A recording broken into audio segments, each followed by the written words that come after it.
Thank you, Teacher Dola, and thank you, Dr. Petty, for provide material for school. Thank you. បាទតាមរយៈវីដេអូនេះផងដែរខ្ញុំបាទសូម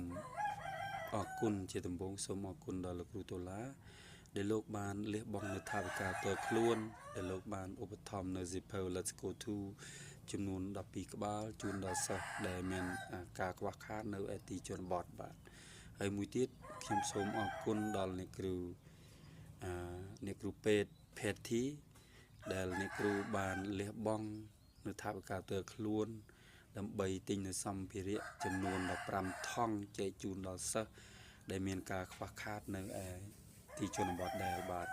ដូច្នេះខ្ញុំបាទជួបមុខឲ្យសិស្សសូមអរគុណដល់លោកទាំងពីរសូមឲ្យលោកទាំងពីរជួបប្រទេសតែសេចក្តីសុខសេចក្តីចម្រើននិងជួបប្រទេសតែពុទ្ធពរទាំង4ប្រការគឺអាយុវណ្ណៈសុខៈវលៈកុំបីឃ្លានឡើយបាទសម្ភារៈទាំងអស់នេះគឺលោកបានផ្ញើមកតាមរយៈលោកគ្រូពេទ្យណារ៉ាលៀងហើយនឹងតាមរយៈខ្ញុំបាទផ្ទាល់បាទដើម្បីយកមកចែកជូនពួកគាត់ដែលរៀនថ្នាក់ភាសាអង់គ្លេសជារៀងរាល់ល្ងាចគឺចាប់ពីម៉ោង6ដល់ម៉ោង7បាទសូមអរគុណបាទ Thank you Dr. Patty Thank you Dr. Patty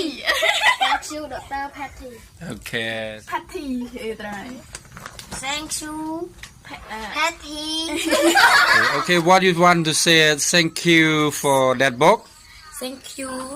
Dr. Patty Patty okay thank you so you happy Yeah okay so I hope you have to learn more hard because they have to prepare this material for school okay thank you bye bye yeah okay